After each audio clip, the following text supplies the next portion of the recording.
All right. Well, I am excited to introduce Kim Rubenstein to SLC and have her be the first person we're having our Lenten conversation with about Psalm 46. And so, Kim, welcome. Thank you for being willing to do this. And so, let's start out by just having you share a little bit about your life situation, family, etc. Yeah. Okay. Well, I will start out with professionally. I guess I'm a communications person. I'm just wrapping up a long career as a journalist working in newspapers, and I'm undergoing a career shift now doing communications for the state. So that's kind of a big deal for me right now. I'm also an active duty Navy wife. Mm-hmm. I've been one for 19 years. Mm-hmm. Married to my husband Jason, who's been in for 26 years now. And we have two sons, Max, who's 10 and a fifth grader, and Willem, who is 5 and a kindergartner. And they both go to Hawk Elementary, which is cool because in Bremerton, because there's some SLC connections there. So we really appreciate that. Cool. Thank you. And then just as we get into Psalm 46, but before I do that, I always love to hear what people really appreciate about SLC, or maybe what first attracted you perhaps even to the church. Yeah. Well, so my husband and I moved to Kitsap County in 2006 when he was stationed here. Mm-hmm. And one of my first goals or things I do when I move to a new community is seek out a Lutheran church. And I actually had a coworker at the newspaper who was a page designer. He just happened to be Lutheran, and he's like, "Oh, you should go to Silverdale Lutheran. That's like the best church." I don't know if that's the case, but anyway, so I jumped on his recommendation, and admittedly, I was in my late 20s when I first moved here, so my attendance was a little sporadic at the beginning. But once I had my son Max, I became a member. And we got really connected through a young families group that was great.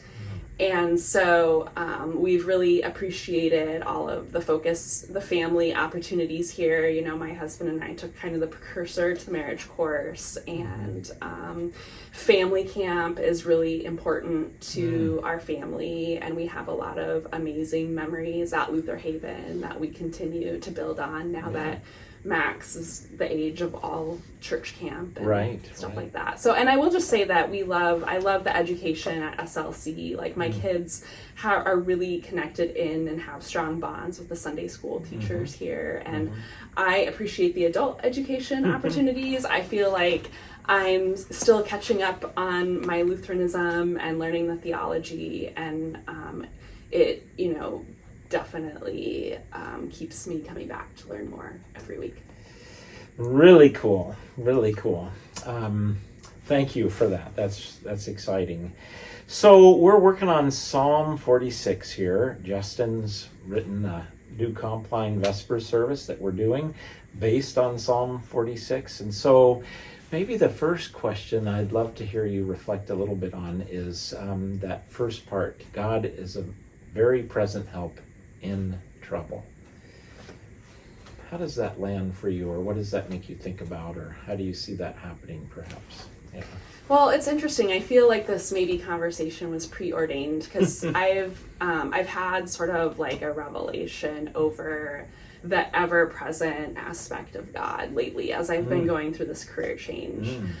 So I have been fortunate that, I grew up in the church with a very regularly attending church family, and I've had a very strong faith my whole life. I've never been afraid to pray and ask God for anything, whether it's help on a math test or whatever. But there have been times in my life where it's been, I've gone through turbulent times, or there have been times of pain or hurt.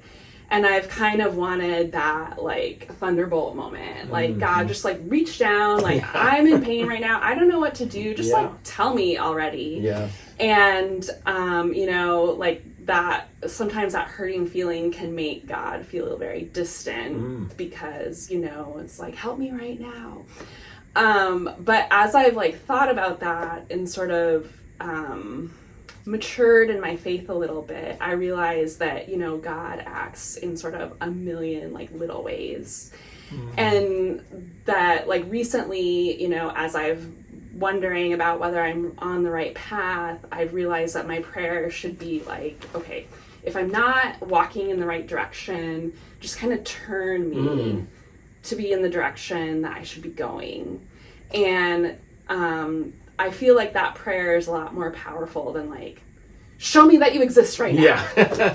And right. so, and it's helped me a lot. And I look back at all the times in my life that God has gradually turned me in a different direction. And so that is what it like ever present is that like always working in the background, not parachuting in when you're in crisis and, you know, grabbing you out of it. Right. And so that is what ever present, I think, I has meant to me. Yeah.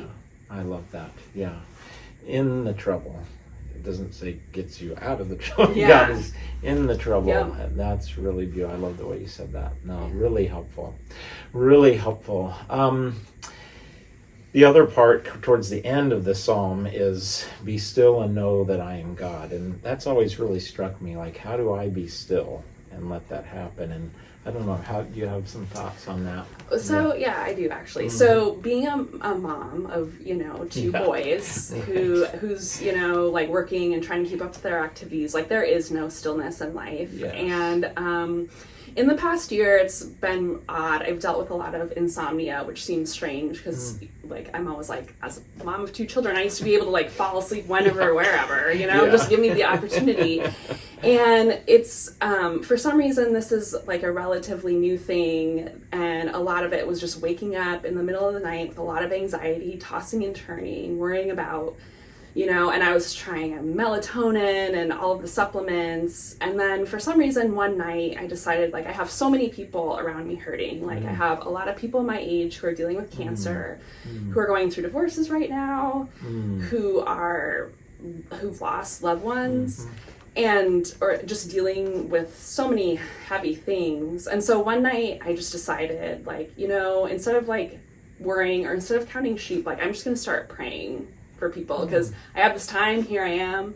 And so I just start praying and, you know, eventually I just fall into this peaceful sleep. And like that has been my new go-to thing. And so it's kind of like this revelation as we were going to have this conversation and I've been reading this verse and I'm like, that is my time to be still. God is waking me up at 2 a.m. because that's the only opportunity for me to be still and like him to have this conversation with me through prayer. And like the weirdest thing about all of this is that even though I have this insomnia, I wake up in the morning with a bunch of energy through my day. So it's not like, you know, I'm like, I really think that this right now is God working with me at this stage in life. Wow, that is amazing. It's such a great thing to think about, how to be still, and that. Thank you for that.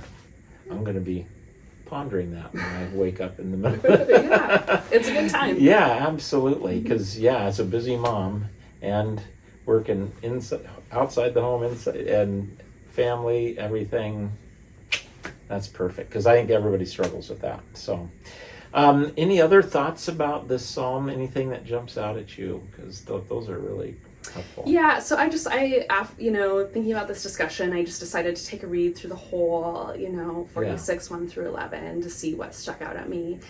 And I came upon verses 4 through 5, and it says, "There is a river whose streams make glad the city of God, the holy place where the Most High dwells. God is within her, she will not fall. God will help her at break of day."